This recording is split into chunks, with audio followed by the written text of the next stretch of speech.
So now I'm gonna create another function which it will allow us to create a boilerplate.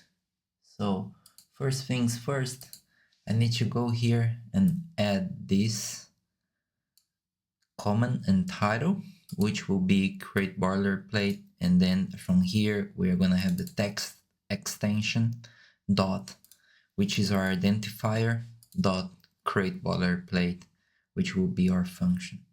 So going into the extension, right now we just have the normal register command for hello world, which is fine. I can just encapsulate that into here, should be easier. And then here we're also gonna add our create boilerplate command, which it will extend from the same thing, VS Code comments, register command, and then we are just saying text extension, which is our identifier dot create boilerplate, which will trigger this command to activate. And then I check here if it's not in the workspace folders, please open a project folder first, which means if the user tries to create a boilerplate and there's no project open, it will tell them like, please open a project first, project folder first. And then because I want to be economical, I'll add the things inside here.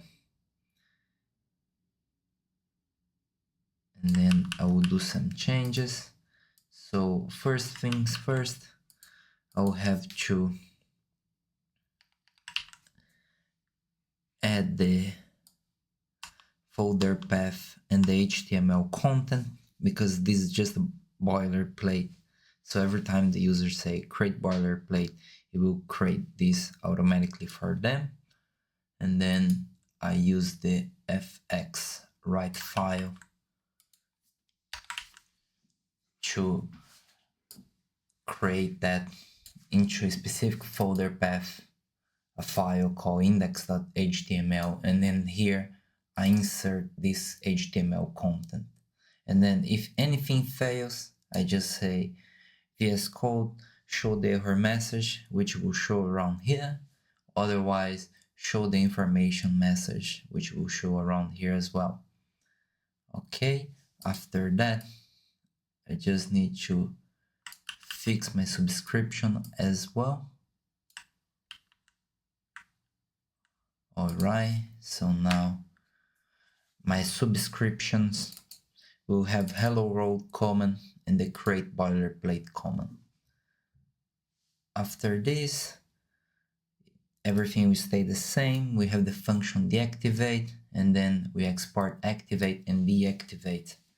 So now to test this, we just need to go on here, the debug, and then we run and debug, and then right here it created this new window for us where